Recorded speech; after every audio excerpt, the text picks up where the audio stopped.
Hello, everyone. Here we are for another in our series of MoonLore. Today, we are talking about the new moon in Capricorn, which occurs at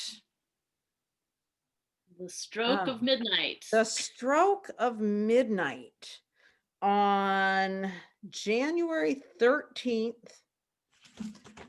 Is that right? January 13th, Yeah, the that's stroke right. of midnight, we come to the new moon in Capricorn. So the Mhm. first thing we want to think about every time we look at a new moon is we've got to think that this is the beginning of a new lunar cycle.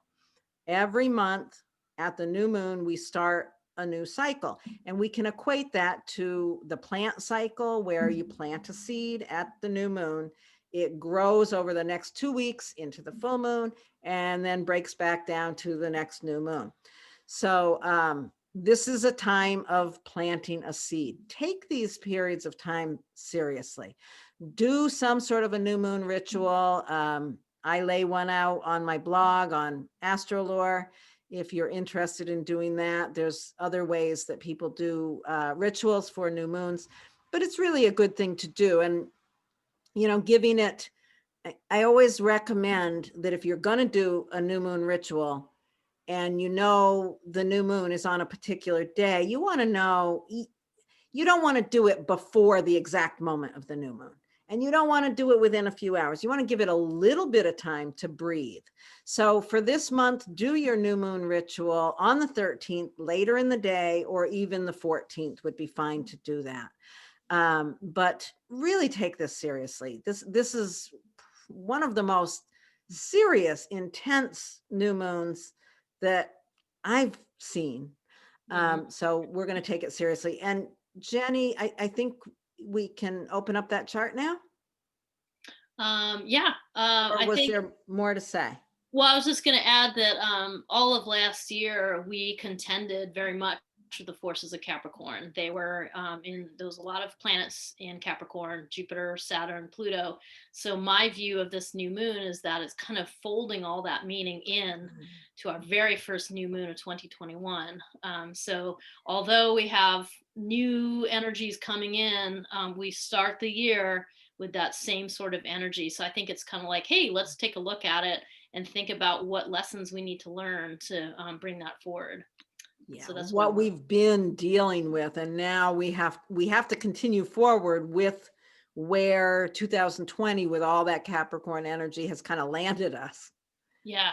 Yeah, Yeah. and I mean, in some ways there feels like there's a little bit of a light at the end of the tunnel, but at the same time there's a lot of volatility and there's a lot of sort of unpredictable energy that's coming up. So I think that there's some, in some ways it's, Capricorn is stability, um, but it's kind of funny. It's got a little bit of an edge of progressive thinking in it, Yeah. I think. But anyway, so shall we show the chart? Yes, let's bring that chart in.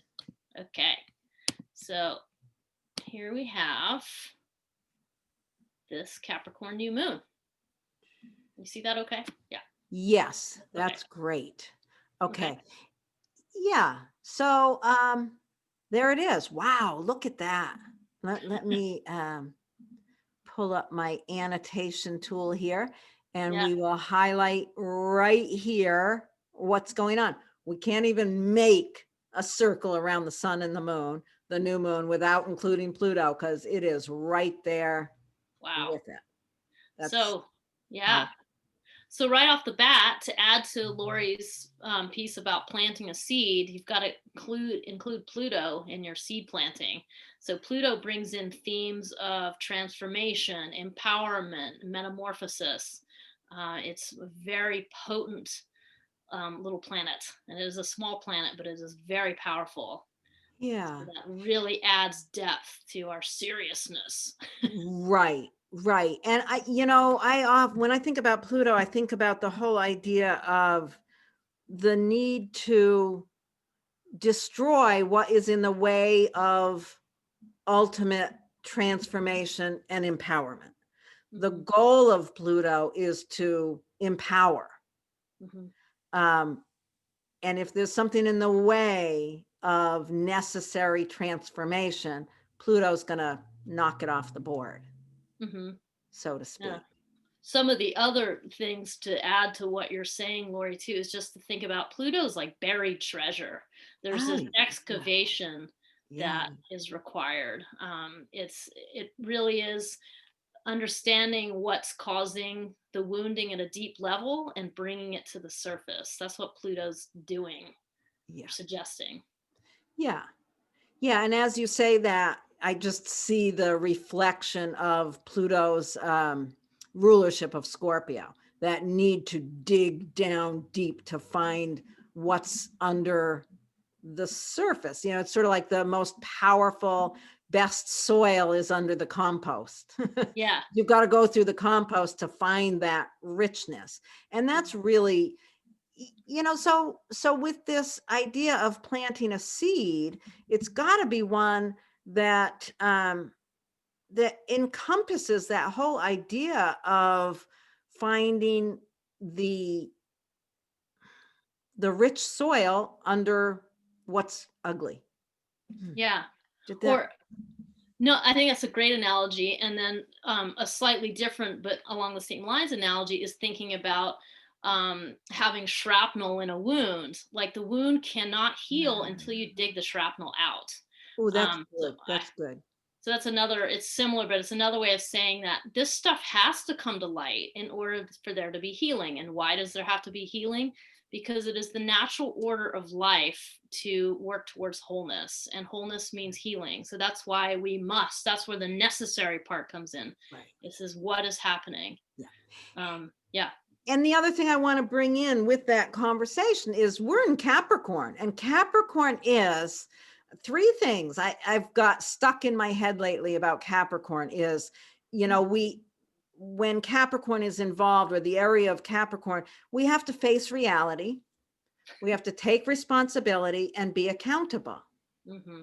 So we are all responsible and accountable to doing that work that is necessary to dig under there and pull out the shrapnel in order for healing. Yeah, absolutely. And I mean, I think we can all pretty easily see the symbolism playing out on the world stage, certainly in the United States, which really has a lot of our attention right now. You can see those, but also not to forget that this also has personal symbolism. So there's Right. symbolism on the big scale and then on the little scale, and that's part of what we're trying to do by having these videos, is to kind of talk about both. Yeah.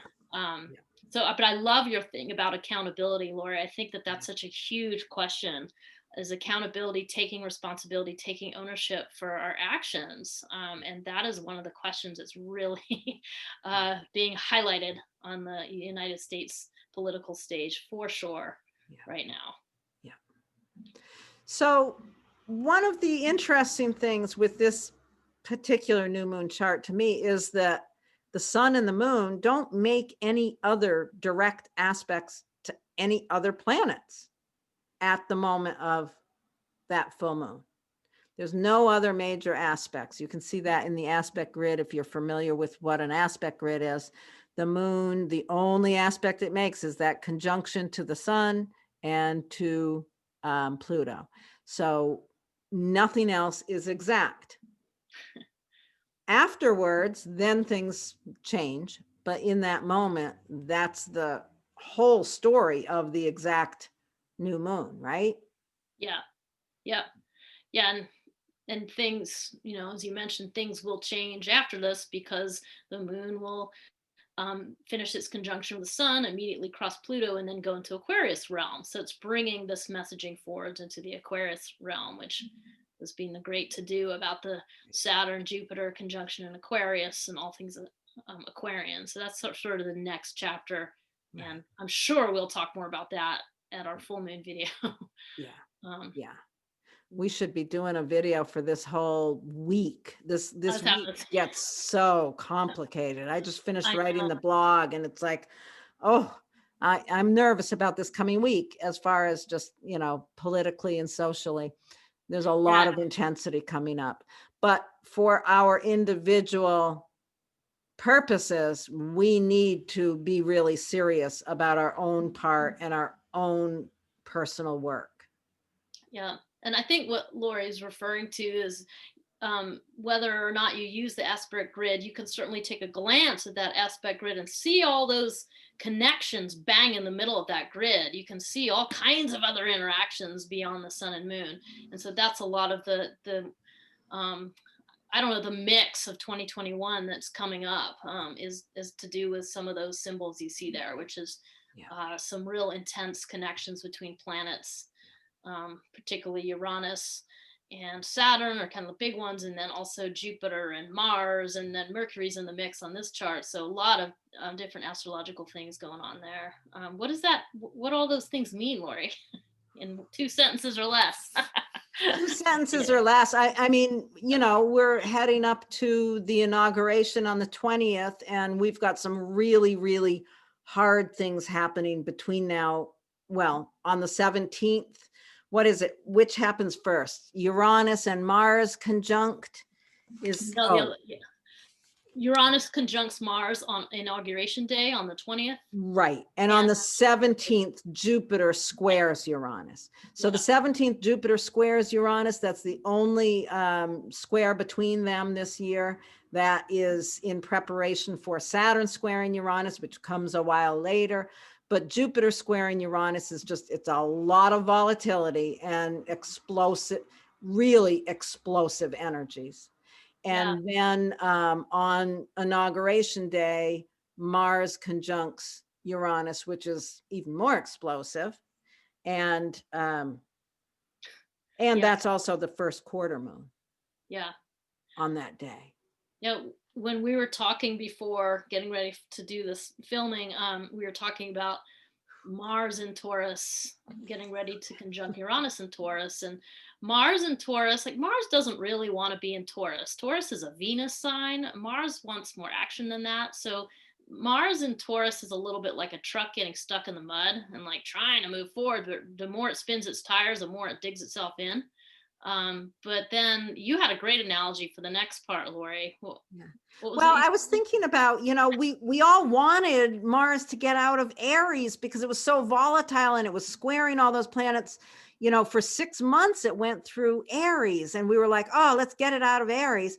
But then it went into Taurus, of course, that's what comes after Aries, but it got in there and you said, it gets stuck in the mud in Taurus. Mars gets stuck in the mud. And it's like, I just had this image of Mars finally getting out of Aries and us thinking we could heave a little sigh of relief, but then it gets stuck in the mud, but it has no choice but to keep moving forward. And then it blasts right into Uranus. I don't remember exactly how I said it, but yeah. Oh, you said it's going to hit the landmine of Uranus, which is the perfect analogy. Just picturing a truck like finally getting out of the mud and boom, so that's a little bit of the symbolism. It's a bit of a landmine.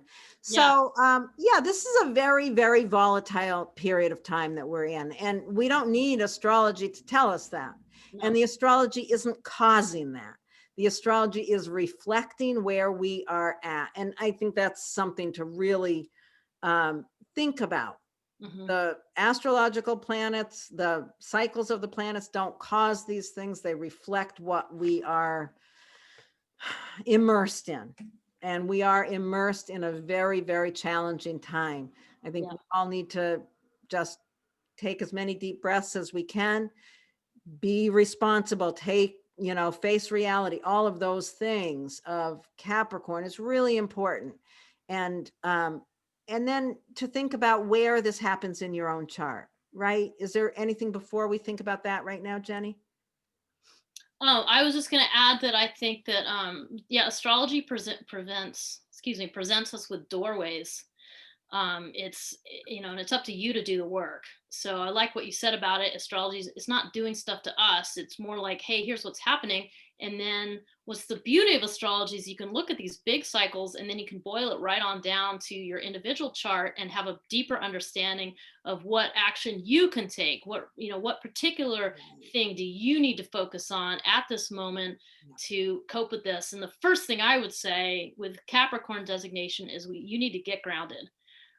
We all need to find the ground beneath our feet. The earth is still physically beneath our feet, and just anchoring your feet to the ground is a very simple and very effective thing to do. And then there's more specific things we can do from that. But that's my first go-to is get your feet on the ground, no matter what's happening in your own life, no matter how tumultuous, just have that connection. That's beautiful. Thank you so much for saying that, Jenny. I really like that. And it immediately brought my eye to the fact that during this period of time, Venus, which has just recently entered Capricorn, is trining. It's really working to support and assist that little landmine explosion. Yep. You know, it's like get real, get yourself grounded, find your center of gravity and allow that to support you in the face of Oh, challenges that we all are facing. well, I liked your finding your center of gravity. That's a great way. So there's a great way to illustrate that. I was also thinking with Capricorn and earthiness, it's like to get grounded, it's like simple tasks, like things that you can move forwards quickly. I mean, maybe it's like, I mean, it could be as tangible as like rebuilding a stone wall in your backyard, Mm. or it could be something more like, gosh, I haven't spoken to this particular friend in a while. Maybe I need to support that friend, or vice versa, get in touch. It could be something like that, but something simple that helps bring around that grounding. It's quite profound how those simple acts can help. And also being in the body, being outside, those kinds of things. Yeah.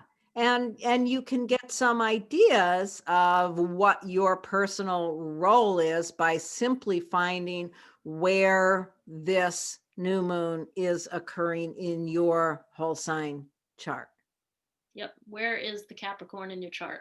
Yeah, where's Capricorn in your chart? So if you have a copy of your chart in whole sign houses, look for Capricorn, and you're going, when you're looking for this, you're moving counterclockwise, and when you find the symbol of Capricorn, which is this symbol right here, the house that it's in is the following house.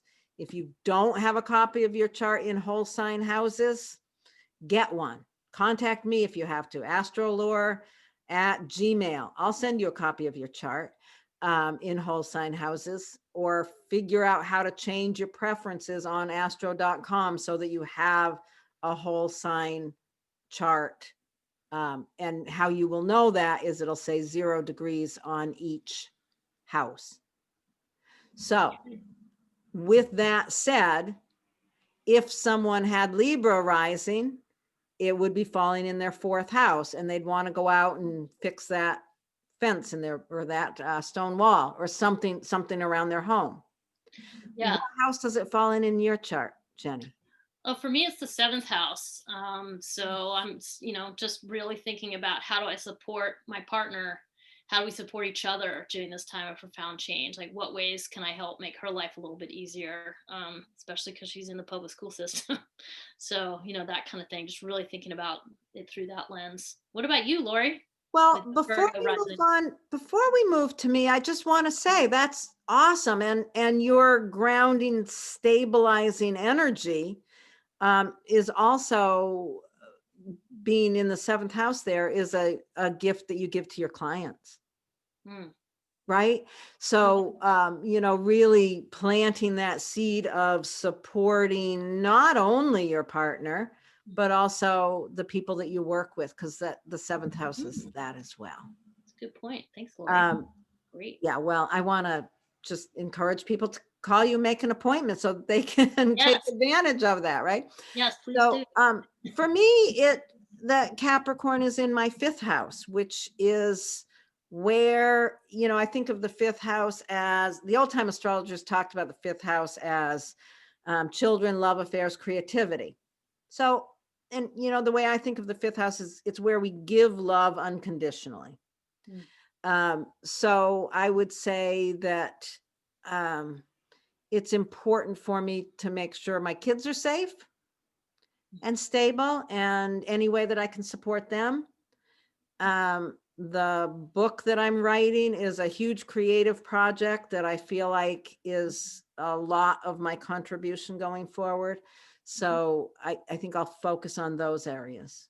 Nice. Yeah. I also think for you, it's like with Capricorn there, it's like just, remembering the tenets of playfulness, even during these such serious, difficult times, like having a sense of humor is super helpful. So I think that that's one of your roles, is to bring that to light. Thank you. Good. Yeah. Good. So yeah, all of you listening to this, figure out what house it's in for you, what house Capricorn is in, and get the information on what that house represents. Yeah. Make an appointment with Jennie or I to kind of explore this stuff on a deeper level as well. Yeah. So you can find Lori at astrolore.org, Yeah. and you can find me at hiddenpathastrology.com. So look us up, schedule an appointment, or just pop us a question if you have any questions or thoughts about these videos. Yes. Yeah.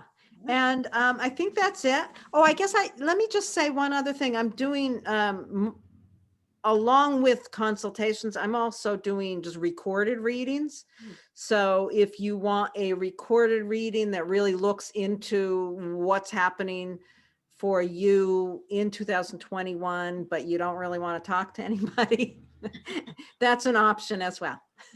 Okay. Like that. Great. Okay, I think we're going to wrap it up and say goodbye, and thank you all for being here. Thank you all. Thanks, Lori. Thank you, Jennie. Bye-bye. Bye.